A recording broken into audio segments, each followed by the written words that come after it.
and I hope everyone is having a good week. I just want to talk to you about eczema today. I haven't really done much defined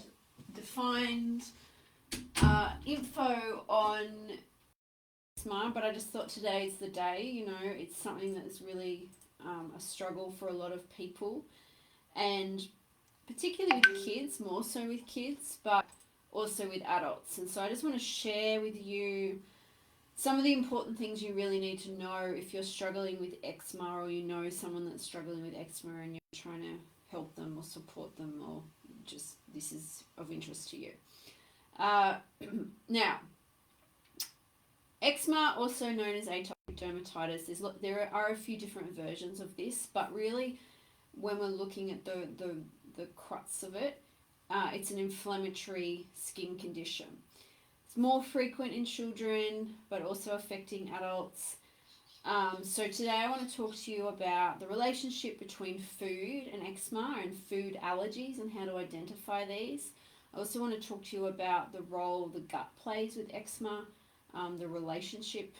There's a strong relationship between skin and the gut. And then as well as the most important nutrients when it comes to that need to be addressed. There's often a lot of deficiencies that are occurring when eczema is occurring, and those it's super important to address those. And there's quite a lot, but I'm going to really hone in and talk on the most important ones, right? So eczema, just to clarify, or atopic dermatitis, can be moderate to severe. It can be itchy skin. It can be rashes, red patches, cracked skin. It commonly is on the face, the hands, the neck, the inner of the elbows, backs of the knees and the ankles. They're the really common spots, but can really in whole appear on any part of the body. And it's like can be like a rough, leathery, thick skin. It's also more common for someone to have eczema if they've got a history, if there's a family history of eczema, asthma, or hay fever. So if both parents have eczema, it's 80% more likely that the children will also develop eczema. And there's reason for this, because when I'm talking about the gut, the parent's microbiome always gets passed on to the child in some shape or form. And so this is where the whole genetic disposition comes into it as well, because if there's immune irregulation happening, which is what's happening with eczema, it's often that's what you see with families. Any type of immune response can be like, oh, it runs in the family, it's just genetics. It's not just genetics. It's there's certain things that can get switched on and off, but it's really coming down to a dysfunctional immune system and the way the gut is working and all of that. So even though that's common if you've got family history, it's more common for you to have it. It's not the reason. And I just want to really distinguish that, because we are not our genes, we're not our genetics. There's this thing called epigenetics, and our genes get switched on and switched off in our environment, and based on what we do, how we look after ourselves, chemicals we're exposed to, all of that, stress, beliefs, traumas, all of it. And so and this expression, because we don't have every single gene for every single expression that happens in the body, there's only a certain amount of genes, and so they need to be switched on and switched off, and it's actually environment that controls a lot of that. So if you want to go more into that, which is a really cool rabbit hole to go into, you can look up Bruce Lipton, Biology of Belief, Epigenetics, and it actually will help you feel empowered if you're struggling with some sort of condition and you're like, oh, it's my genetics. No, not really. For the most part. Okay, so common treatments of eczema: steroid creams, oral antihistamines are really common, and oh my god, I've forgotten the steroid treatments, like oral steroid treatments, and this calms the immune system down, but it does not address the underlying problem. So with eczema, just so you know, this is a helper T cell, helper T2 cell. It's called a Th2 dominant condition. And that is one of your helper cells. We've got lots of different helper cells. This is part of our immune system that has a knock-on effect, and it plays an important role in allergies and inflammation.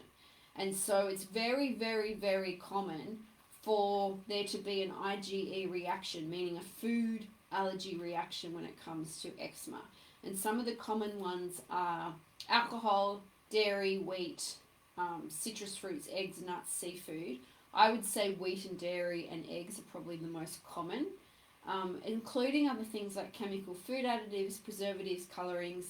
Cow's milk antibodies are prevalent in eczema sufferers. There's been research on this, and stress also plays a role. So with this sort of dynamic, but with the actual common reaction, the IgE reaction, we're talking about foods. So that is really important distinction, because whenever someone is talking to me, or I come across someone with, or I'm working with someone who has eczema, I'm going to be like food allergies, food intolerance, straight up.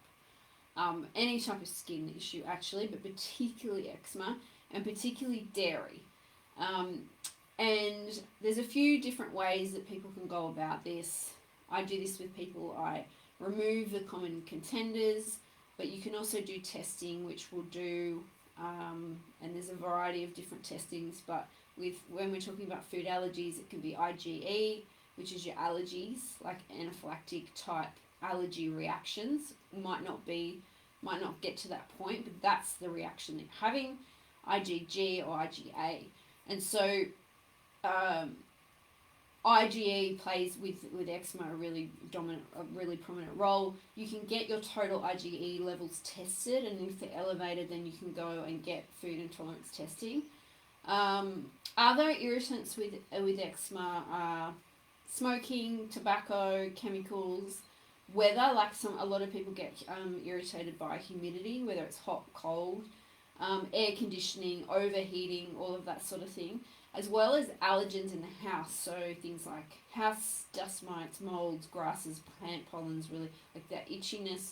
Pets, people are allergic to pets, dogs, cats. It's actually the skin of the pets that they're allergic to, and clothing, shampoos, washing powders, or anything with scents in them can also cause a reaction. And this really comes back to the state of the gut and what's happening with the gut, because what we know is 70% of our immune system is in the gut, and a lot of what happens in this dysregulation with any type of skin condition or autoimmune is there's this up-regulation or down-regulation of certain immune factors, right? And so we've got to go, okay, well, what do we need to do to actually address that? We need to identify food intolerances where we need to remove them, food allergies, remove them, and then we need to do some gut healing. Now, the other part of this factor is, so there is a direct connection between the gut and the skin. I talk about this a lot, and you've got to look always at the gut, what's going on with the gut, and it plays hand in hand with those food allergies, because a lot of the common things that irritate people with eczema are also things that damage the guts. For example, dairy and gluten, eggs not so much, but they still have an immune response. And sugar. A lot of these things will cause damage to the gut, and what it does is it causes damage to the lining of the gut. And we have these tight little junctions in our gut, these tight little junctions of a cell. Our whole small intestine is lined with this single layer of cells, single row. And there's things that food, once we've broken it down and it's mushed, we've got to have good stomach acid. If we're not making enough stomach acid, we don't break our food down properly. This is a lot of the problem. That's this first part. And then what happens is they go into the gut, and then we get this thing called leaky gut, where it's called intestinal permeability. The gut opens and closes, there's more damage, the lining's damaged, and things go into the bloodstream, into the immune system. So we've got this layer of mucus and immune that's below that, and then bloodstream. And then what happens is there's this, because things aren't breaking down properly, there's the lining of the gut isn't in good condition, the immune system becomes dysfunctional. And so that's what's happening in this case. And so we've got to go back and go, okay, well, how do we heal this layer? And when we're talking about this, we can't talk about that, healing the gut, without talking about healing nutrients and what nutrients are really important for healing the gut and the skin. So I'm just going to go through these, the important ones, and then relate them also why they're important for the skin, for the gut, so you get a bit of an idea. So one of the things that's really important for reducing inflammation, strengthening the integrity of the skin layer, like the way the skin functions, is essential fatty acids, in particular omega-3. And this also helps reduce inflammation. Now, whenever you hear the word essential, it means our body cannot make it. So some things our body can make, for example, certain amino acids, which is the single form of protein, or other things they can't.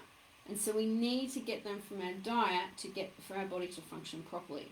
Now the problem is with skin is because there's a lot of inflammation going. Often with our diet, there's a lot of inflammatory foods that are being consumed that cause inflammation not only in the gut but in the rest of the body. And omega-6 fatty acids are everywhere. They're very easy to consume through food that we eat on an everyday basis, but it causes a lot of inflammation. It's pro-inflammatory. There's a reaction that happens that causes inflammation. And then omega-3, on the other hand, which is still essential, so we need to get it in. And there's certain types of omega-3 that we need to get in. This is also essential, but we need more amounts of it because it's really anti-inflammatory. It's really supportive to the skin. And so each cell is actually, every single cell in our body is made up of a layer of fat. There's a lipid layer around it. And it's really important that the quality of the fat in our bodies is on point. Okay? And having enough omega-3s in your diet is really, really important, particularly for eczema. The other thing that's really helpful, so you can get that from a plant-based source or a food or a fish oil source. You just have to make sure that you're still getting EPA and DHA, and you're not getting an omega-3 that your body then has to convert. Because what happens is then our body needs to convert it, and sometimes we don't convert it. So I prefer for people to consume it in the form that is going to be readily usable, which is EPA and DHA in the body. Okay. Sea buckthorn oil is very helpful. It can be a good supplement to take, or also, and there's a few different versions of that around. I've got a really beautiful one. It's a plant-based one that is a blend, and it's got sea buckthorn in it. And sea buckthorn has different omegas in it as well. It's like 3, 6, 9, 7, and very helpful for topical as well as ingested. And so essential fatty acids, really, really important. Getting it in through your diet. If you eat fish, having oily fish, walnuts, eggs, grass-fed meats, all those things that if you eat meat, you can also get it through things like flax. Now, the only thing is, and like I said before, when you eat plant-based omega-3s, chia seeds, those types of things, your body still has to convert it. And this is why I feel supplementation is really important, because a lot of us aren't converting it. We're not getting in enough to begin with. So you can still eat those, and it's important to eat those, but I personally feel that with the level, if you've got something like eczema and you need to get it in supplementation form just to reduce the inflammation and support the skin barrier function and stuff like that. Okay? Zinc is really, really, really important as well for immune system function, to regulate the immune system, for skin, healing, repair, the lining of our gut. Zinc, I cannot stress this enough, and most people are low in zinc, and I find immediately when you start to give zinc, the skin, it does improve. Also, on a little side note, also when I said immune function, take note, okay? In my opinion, most people should go people should be going getting tested. This is something that should be covered by the government. That's my total, that is my opinion. It irritates me to no end that it's not covered. It's a $30 test, so important, and I can't. It blows my mind that it's not even included. Anyway, in Australia, that is anyway. So zinc, very, very, very, very important, and if you're low in zinc, your barrier function and your immune system isn't going to be functioning as well as possible. You're also not going to be making enough stomach acid. And so we need zinc to make our stomach acid, to break our food down. And so there's this vicious cycle that happens with, if we have deficiencies, the gut's not going to work properly, then we have breakdown of the gut, then we don't absorb the nutrients. So we need this in conjunction with each other. Vitamin D, oh my God, also so important for immune function. And it's also, it can boost protective functions in the skin and prevent infections in the skin. So there's actually this peptide called, now I hope I'm going to say it right, catholycidin, which is, and the deficiency is actually associated with atopic dermatitis. I'm not very good at pronouncing things like this. And it also prevents microbes from coming into the skin and invading the skin, because this is a protective, our skin is protecting us. It's covering our body, it's protecting us from the outside world, and there is an immune function that happens in our skin. So it's not just in our gut, it's also in our skin. We've also got microbes on our skin that we can't see, bacteria and other microbiome. And it's really important that we have this balance is healthy. And vitamin D actually helps balance that out. So that's really, really important. I'm just going to say, zinc and vitamin D, on a little side note, given our current situation in the world, also very important. I am seeing a lot of people very low in vitamin D as a result of restrictions, lockdowns, anything. And it is really alarming. And the amount of people then that a doctor will see, and when you look at a range of vitamin D, they'll go, oh yeah, that's okay. And vitamin D is 50, which to me is really deficient. It needs to be over 120. And I'm like, okay. And then just, I had someone today that was like, oh, the doctor just said go to the chemist and get some vitamin D. What dosage? That's not going to, 1,000 IUs of vitamin D is not going to get your vitamin D up levels to optimal levels. No way. I give anywhere from 5,000 to 10,000 IUs a day, just to give you an idea. And it can be sometimes really hard to get up. It can sometimes be an absorption, but at the moment what I'm seeing is also in Australia anyway, we're coming out of winter, everyone's really low. Why are we not testing this as well? So important, but the ranges are not optimal. And so when we're looking at optimal immune function, optimal health, we want to be looking at optimal ranges, not just the range, which is the average of what everyone's been tested. Yeah, I'm just going to keep repeating myself on this because it's so important. So really, really important, really healthy immune function. So also getting yourself out in the sun as it starts to get warmer, if you're in Australia, getting yourself exposed to the sun between the hours of 10 and 2 p.m. for just before you go pink. I'm not talking about burning, but trying to get some sun on your skin is going to be really beneficial as well. And the reason a lot of people with skin issues find that their skin does get better, I see this with eczema, psoriasis, acne as well. I think because of that protective peptide that the vitamin D does provide, it really can then change the balance of the skin. And as our vitamin D increases, we do start to feel better.